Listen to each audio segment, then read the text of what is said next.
Good morning students. कल हमने 3.2 exercise आपकी कंप्लीट की थी। कुछ मेथड मैं बता रहा था, बीच में वीडियो रह गया था, तो हमने अब देखना है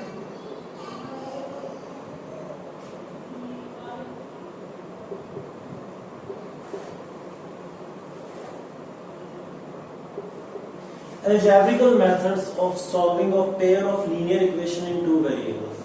pair of linear equation in two variables को सॉल्व करने के algebraically मेथड देखते हैं, जियोमेट्रिकली या फिर कहीं ग्राफिकल मेथड हमने देख लिया है। ठीक है, अब algebraical मेथड्स देखेंगे। ठीक है, जिनमें फर्स्ट है बेटा सब्स्टिट्यूशन मेथड।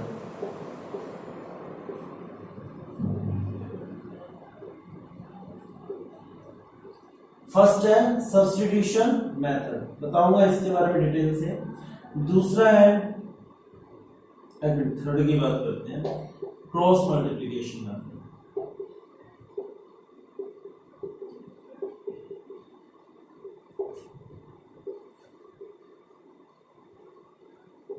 ठीक है, एंड सेकंड है एलिमिनेशन मेथड।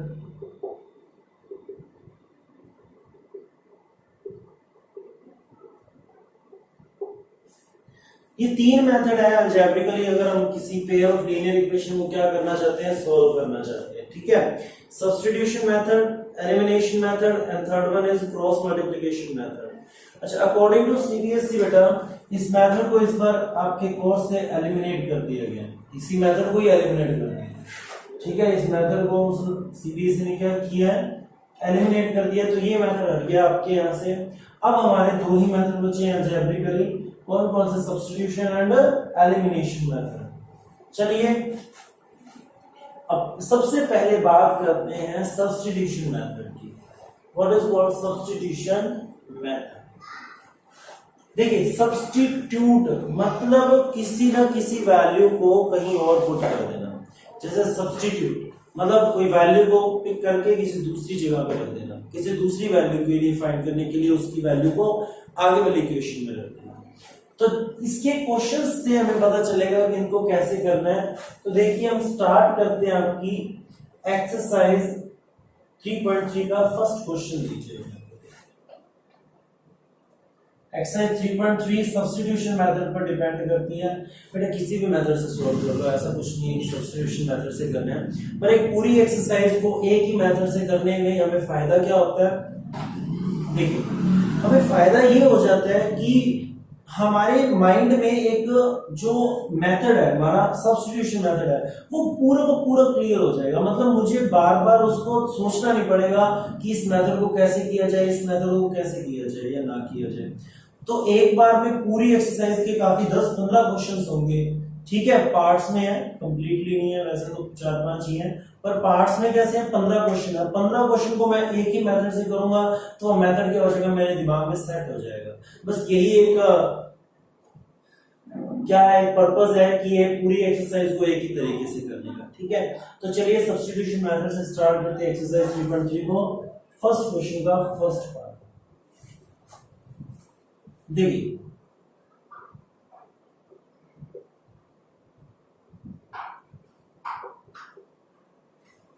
ये दो इक्वेशंस दी हुई है मेरे पास, कहता है solve these equations bye substitution method. अच्छा, मेरी बात सुनिए, सब्स्टिट्यूशन का मतलब होता है किसी एक से वैल्यू फाइंड करके दूसरे में पुट कर देना। देखो यहां से ये इक्वेशन 1 है बेटा, ठीक है, और ये इक्वेशन सेकंड।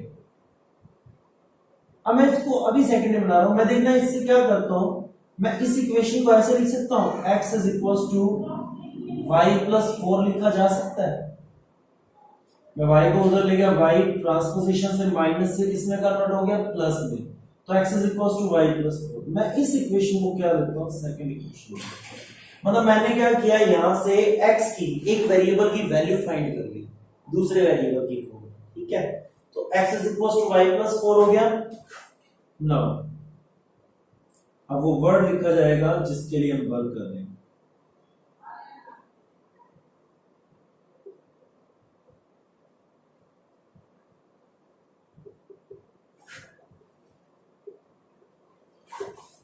मैं क्या कर रहा हूं, substitute this value this value in equation 1, मतलब x की जगह पर इक्वेशन 1 में ये वाली वैल्यू रखें। अब मेरी बात सुनो, मैंने इस इक्वेशन से ये वैल्यू निकाली है, अब ये नहीं होना चाहिए कि इसी इक्वेशन के अंदर मैं ये वैल्यू फिर से पुट कर दूं।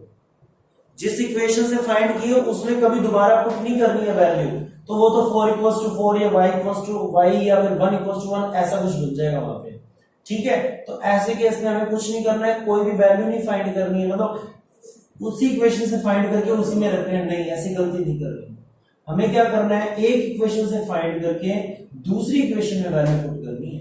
ठीक है, तो यहां से मैंने x की वैल्यू फाइंड की, इसको मैं फर्स्ट इक्वेशन में रख देता हूं, तो x की जगह मुझे y प्लस 4 रखना है, तो x ये रहा, x की जगह लिख दिया मैंने y प्लस 4, ये तो x की जगह है, प्लस क्या पड़ा है, y पड़ा है, इज इक्वल्स टू क्या है बेटा 14, y plus y will becomes 2y plus 4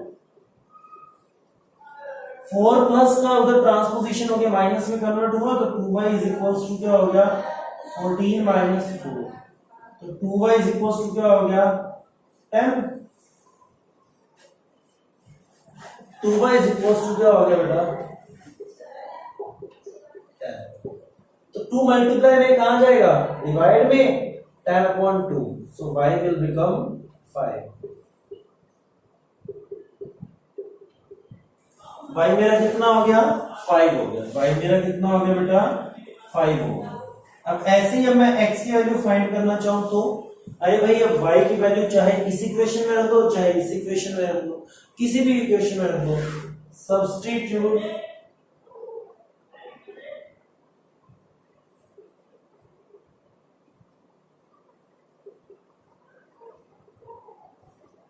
अब मैं इसको सेकंड इक्वेशन में रख रहा हूं, तो ये तो सिंगल वेरिएबल की वैल्यू है ना, तो इसको तो मैं किसी भी इक्वेशन में रख सकता हूं, तो x is equals to y plus क्या है 4, तो x is equals to y की जगह मैं क्या कर रहा हूं 5 पुट कर रहा हूं प्लस 4, तो x इज इक्वल्स टू क्या बन गया 5 प्लस 4 9,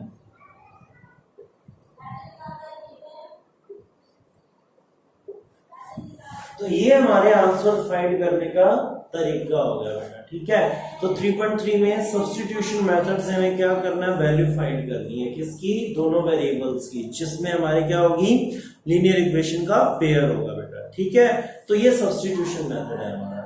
चलिए मैं एक और पार्ट आपको करवा देता हूं, सेकेंड पार्ट देखिए इसका,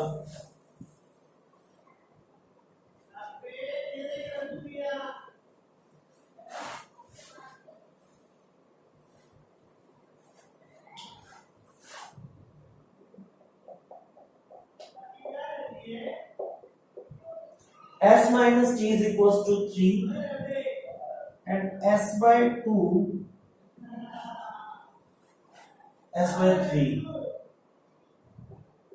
plus t by 2 is equals to 6, इसको सॉल्व करना है। अब मेरी बात सुनो, इससे वैल्यू इजी होगी या इससे वैल्यू फाइंड करना इजी होगा, इससे ना, तो इससे क्या करो, इस इक्वेशन को मैं क्या लिख सकता हूं, s is equals to t plus 3 हो जाएगा बेटा, ये इक्वेशन 1 दे दो और ये इक्वेशन 2 दे दो, substitute the value of s from equation 1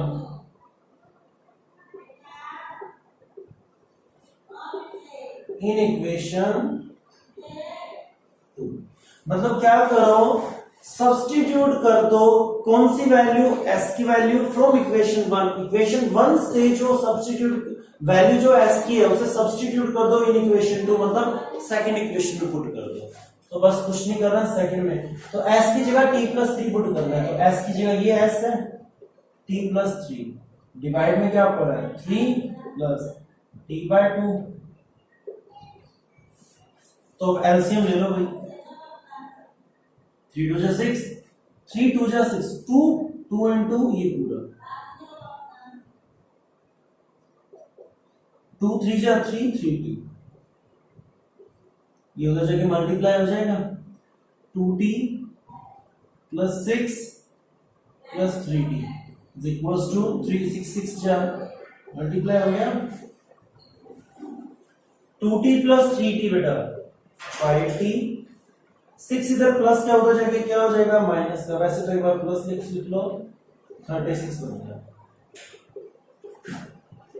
5t 36 minus 6 30 t is equals to 30 upon 5 that will become t is equals to 6 t मेरा क्या बन गया यहाँ पे 6 आ गया चलिए भाई t 6 है तो क्या मैं s फाइंड कर सकता हूं अगर t 6 है तो क्या हम s फाइंड कर सकते हैं तो भाई बाय इक्वेशन 1 से t की वैल्यू इसमें पुट कर दो तो s इज इक्वल टू क्या आ जाएगा 6 प्लस 3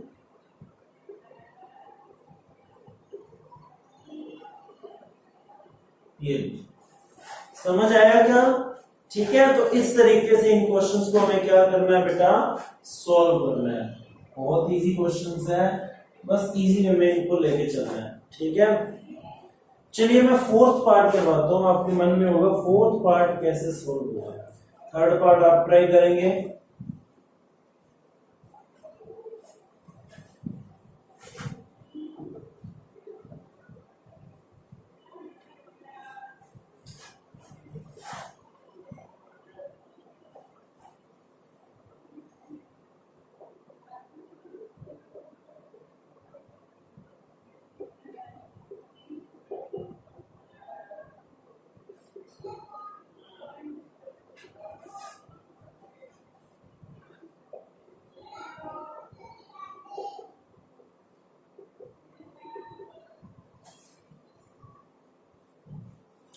चलिए इसको सॉल्व करना है अब ये पॉइंट्स में हम सोच रहे होंगे ये पॉइंट्स में कैसे सॉल्व करें कैसे ना करें तो ये बहुत ज्यादा इजी है क्या करो इस पूरी इक्वेशन को 10 से मल्टीप्लाई कर दो सब में एक एक के बाद पॉइंट है ना तो 10 से मल्टीप्लाई कर दो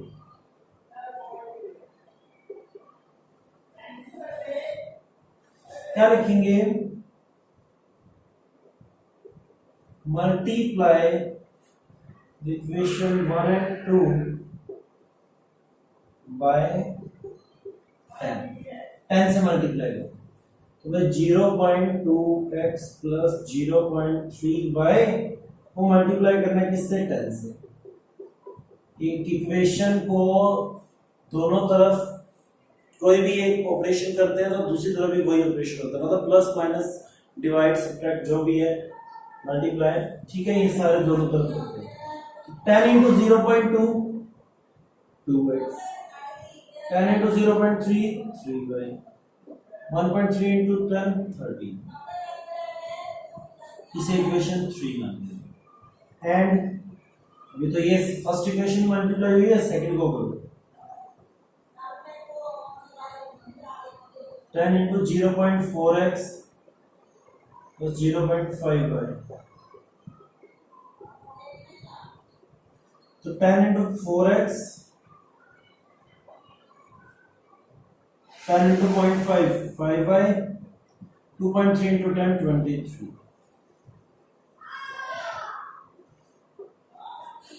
लो भाई यहां तक हो गया हमारा ठीक है अब देखो इक्वेशन कंप्लीट दिख रही है ना प्रॉब्लम तो नहीं है अभी पॉइंट वाली कहीं दिख रही है तो ये इक्वेशन हमने कंप्लीट कर दी है अब बस क्या करो बाय इक्वेशन यहां पे लिख दो 4 चाहे आप 3 से वैल्यू फाइंड करना चाहते हो 3 से करो मैं किसी एक वेरिएबल की वैल्यू को क्या करता हूं बेटा फाइंड कर लेता हूं सब्स्टिट्यूशन का मतलब ही क्या हुआ किसी एक वेरिएबल की वैल्यू को फाइंड करके दूसरी वाली इक्वेशन में उसकी जगह वो वैल्यू पुट करता जिससे क्या होता है जो हमारी एक इक्वेशन होती है वो एक ही वेरिएबल में आ जाती है और एक वेरिएबल को हमें पता है आपको सॉल्व करना कितना इजी होता है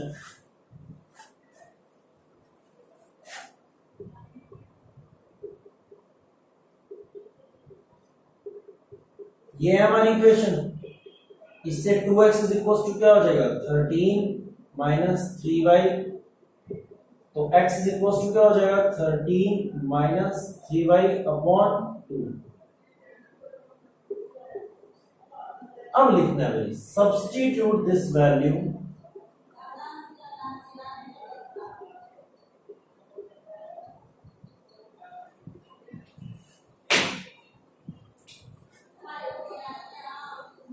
इन इक्वेशन 4 3 से फाइंड की है तो 4 में रखूंगा, ठीक है। तो भाई x की जगह रखनी है तो 4 तो है ही यहां पे मल्टीप्लाई में,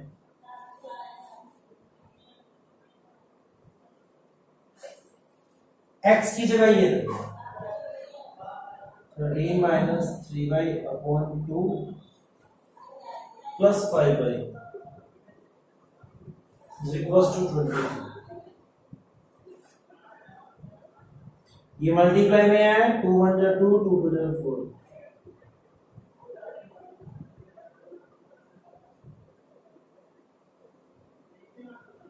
ठीक है। मल्टीप्लाई कर दो 2 को, 2 into 13 26 minus 2 into 3 6 then y plus 5y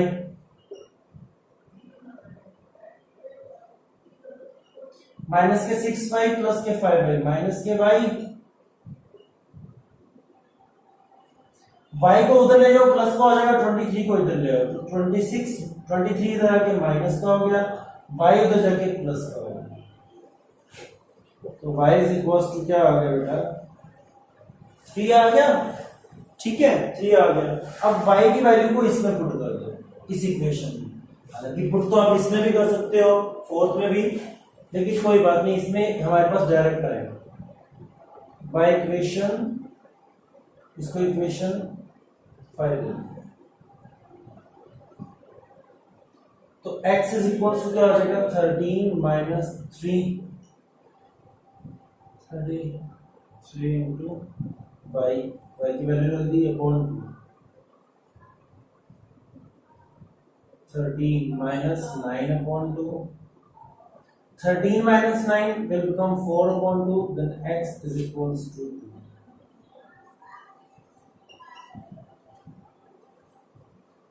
तो ये दो वैल्यूज हमारे पास आ गई हैं और यही दो हमें क्या करनी थी, फाइंड करनी थी, यही दो हमें क्या करनी थी, फाइंड करनी थी। तो इस तरीके से हमें इन क्वेश्चंस को क्या करना है बेटा, सॉल्व करना है, ठीक है। इन क्वेश्चंस को हमें क्या करना है, सॉल्व करना है, ठीक है। अच्छा चलिए अब मैं आपको फिफ्थ पार्ट भी करवा देता हूं, ठीक है। फिफ्थ पार्ट देखिए,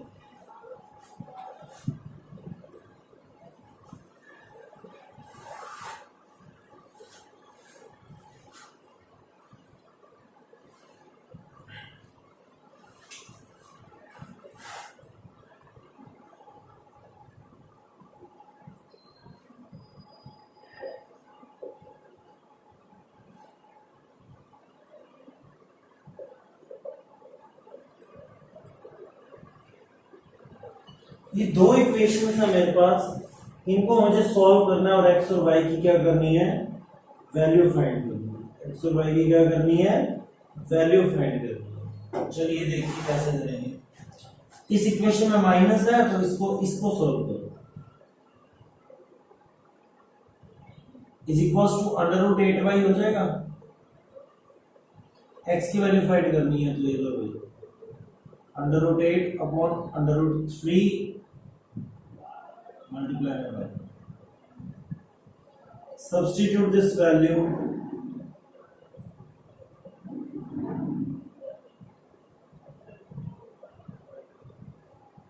in equation, इसको 1 है और ये 2 है,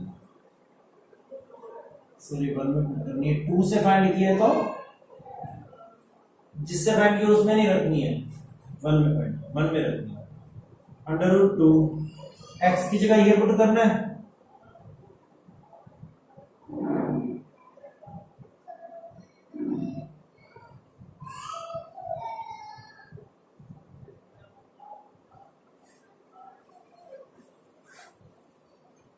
देखो √2 into √8 √16,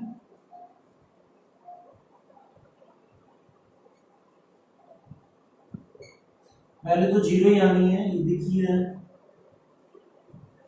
√16 4 upon √3y plus √3y। देख अब एलसीएम लो दोनों का भाई, मैं इक्वेशन दोबारा लिख रहा हूं।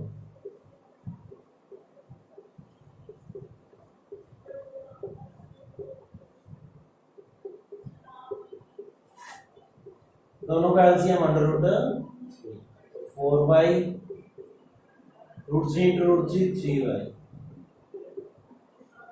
√3 डिवाइड में उधर जाएगा मल्टीप्लाई 0 से हो जाएगा, 0 से मल्टीप्लाई होकर ये 0 ही बन जाएगा। तो 4y + 3y 7y = 0। अरे भाई मल्टीप्लाई में कहाँ जाएगा, डिवाइड में 0.7 क्या होता है 0, तो y क्या है 0। अब भाई y 0 है तो x की ये x है, फिर ये पुट दिस वैल्यू या सब्स्टिट्यूट दिस वैल्यू,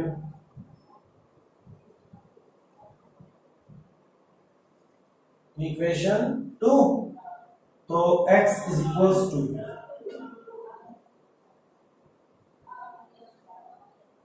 जीरो से मल्टीप्लाई किया तो x = क्या बन गया,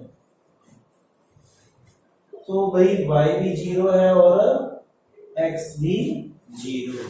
ठीक है, तो इस तरीके से इस क्वेश्चन को क्या करना है, सॉल्व करना है। ठीक है बेटा, तो आज हम यहीं पे स्टॉप करेंगे। हमारा फर्स्ट क्वेश्चन कंप्लीट हो गया, सेकंड क्वेश्चन से हम कल स्टार्ट करेंगे हमारे क्वेश्चंस। आप ट्राई कीजिएगा क्वेश्चंस नेक्स्ट वाले, और अगर बेटा आपको कुछ नहीं समझ आ रहा है तो आप मुझे पर्सनली मैसेज करके क्वेश्चन का आंसर पूछ सकते हैं। तब तक के लिए बेटा हैव अ नाइस डे।